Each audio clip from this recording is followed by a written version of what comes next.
E quando falamos em atendimento ao cliente, pessoal, o sucesso do consultório é quando você atende bem o cliente certamente irá voltar ali porque foi bem atendido. Depende de diversos fatores, entre eles a qualidade do profissional na linha de frente, ou seja, aquela primeira pessoa que o cliente vai encontrar ali para o atendimento.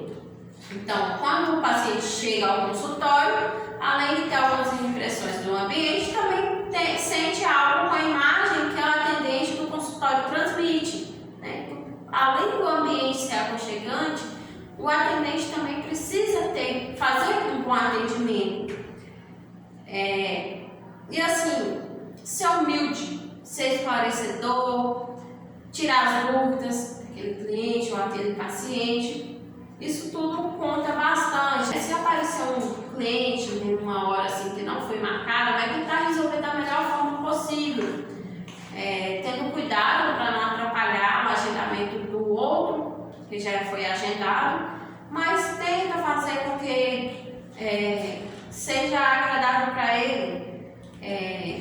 A outra questão é quando ele tiver que esperar, né? Geralmente quando entra esses pacientes de encaixe, precisa esperar um momento, né, para ver se vai surgir a vaga. Então, precisa no local ter distração com revistas e jornais. Precisa ser prestativa, demonstrar interesse pelo cliente, porque senão ele vai simplesmente procurar por outro consultório. Se houver necessidade de encaminhar o paciente, no caso do visitante, até a sala do profissional responsável, procure encaminhar lado a lado com ele, abra as portas, sem ficar nas costas, para a pessoa e faça a apresentação ao dentista. São aqueles clientes que vão chegar ali para a primeira consulta, para fazer um orçamento. É importante fazer um bom atendimento. Peça que o paciente sente, realize conduta do profissional, o mesmo que costuma fazer. E depois peça licença e saia da sala. Evite interromper consultas, somente em caso de urgência. Se é uma urgência, aí sim, vai lá, conversa com o médico, não para todos que estão na sala ficar ouvindo, mas chegue no médico, fale baixinho, peça licença. Quando puder, faça uma escrita em uma folhinha, entregue para ele, ou até mesmo comunique-se de forma que ninguém precisa saber, né? Então, ali é um assunto a ser tratado entre o atendente e o profissional dentista. Então, por isso é importante também saber proceder nesses casos. Normalmente, no consultório odontológico, o atendente realiza uma triagem, né? Ela que vai receber aquele paciente e vai realizar a triagem. Então, é aquele questionamento escrito que o atendente passará para o paciente. No caso de menores de idade, vai ser os pais ou até mesmo o acompanhante que vai realizar essa escrita. E após o preenchimento, o atendente deve conferir se está tudo correto. Isso aí se chama ficha de anamnese, que eu já havia falado para vocês. Aquela que é preenchida com todos os dados, se é fumante, se tem doenças crônicas, se tem histórico familiar, se tem alergias. E cada consultório tem sua anamnese diferente, né? Portanto, para exemplificar, será utilizada uma anamnese padrão. Vocês vão ver lá na apostila de vocês podem estar observando, lá tem um modelo de anamnese. Elas podem ser organizadas de modo mais simples ou até mesmo daqueles modelos mais complexos. Caberá ao profissional passar e orientar tudo para o paciente, para passar todas as informações precisas que o médico irá precisar. A anamnese é o quê? É um prontuário confidencial, devendo ser respondida com honestidade para que o seu tratamento possa ser corretamente planejado e executado. Sinta-se à vontade para questionar e em casos de possíveis dúvidas. Então é importante passar isso para o cliente. O motivo pelo qual ele está procurando aquele consultório, consultório, o que ele gostaria que fosse feito para resolver o problema odontológico. Existem aqueles questionários geral, né, da anamnese odontológica. Quando for compatível com a pergunta, responda sim ou não. São aquelas respostinhas fáceis e básicas, né? Vocês vão estar vendo aí na apostila de vocês. Como eu disse, aquelas perguntas, né? Tem alergia, sim ou não? Se sim, qual tipo de alergia? Tem doenças transmissíveis? Usa algum medicamento? E no final, o paciente irá assinar, declarando aquela responsabilidade pelas respostas.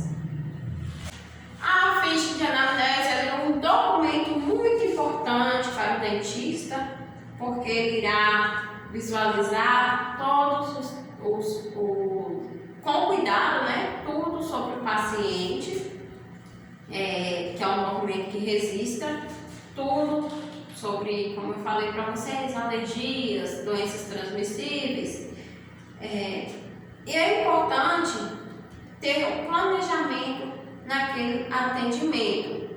Então, precisa de uma postura e apresentação pessoal, organização da sala, da recepção e as outras salas, comunicação clara, objetiva, fornecimento de materiais de leituras e jornais, são materiais atrativos para os pacientes ou os clientes que vai até ali e ficar aguardando até o horário da consulta.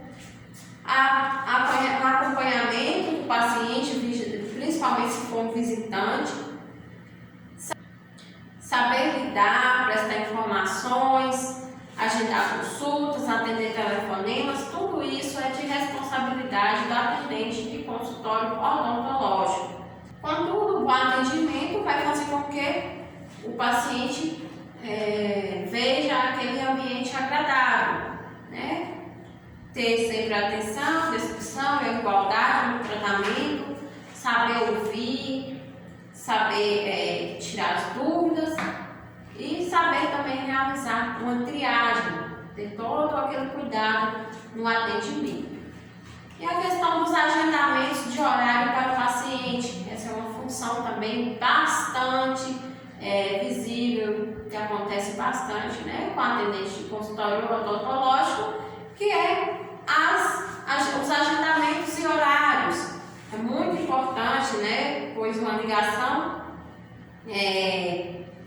pode refletir com bom ou mau andamento do consultório. Sendo assim, a atendente deve conhecer a fundo, né, as suas funções, ter habilidade em sair de situações que fogem da rotina, ter bastante atenção para não esquecer aquelas consultas marcadas, né? Por isso é importante utilizar a agenda,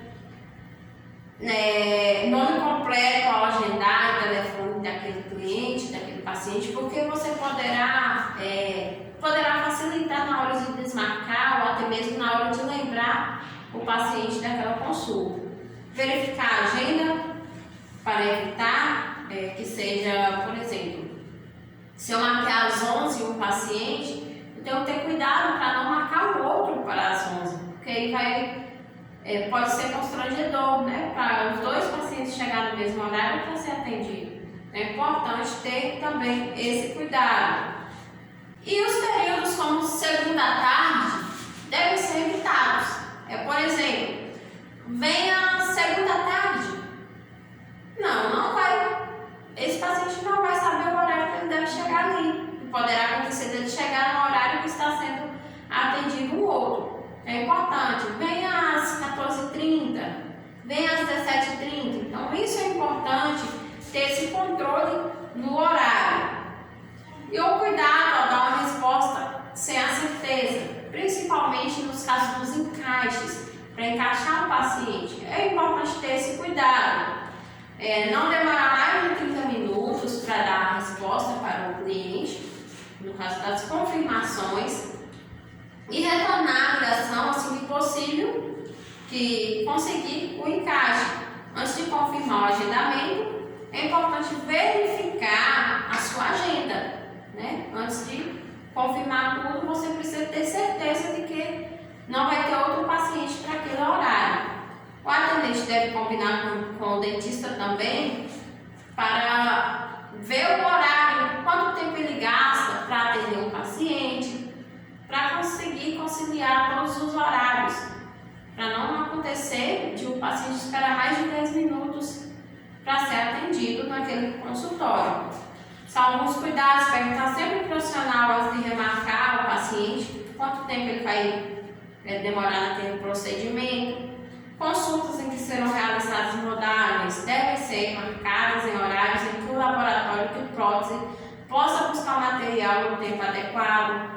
E no caso das consultas marcadas para orçamento, podem ser marcadas no final do dia, porque ela demora menos, o tempo é menor para esse procedimento.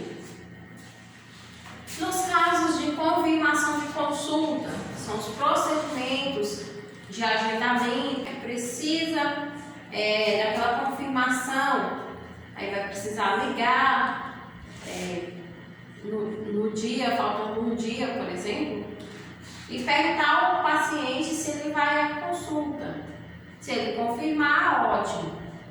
Faltando 30 minutos também é preciso ligar novamente e confirmar o horário, confirmar se vai à consulta. É um procedimento rotineiro usado na maioria dos consultórios médicos odontológicos. Em casos em que o paciente não compareça à consulta na hora marcada, mesmo depois da confirmação, pode ser adotada a rotina de ligar para o telefone fixo ou celular do paciente após 10 minutos de atraso. Se for confirmada a falta, o cirurgião dentista e a equipe também poderá aproveitar esse espaço do tempo para realizar outros afazeres ou até mesmo ligar para outros clientes e pedir para ir em um horário. Por exemplo, se estava marcado um cliente para as 4 horas e outro para 4h30, se o das 4 não conseguiu ir, então você pode ligar para o cliente das 4h30 e pedir ele para ir às 4. Então, por isso é importante essa comunicação na confirmação. Na próxima aula estaremos falando sobre as condutas aos telefones, que são os atendimentos telefônicos. Até a próxima aula, a gente se encontra. Forte abraço!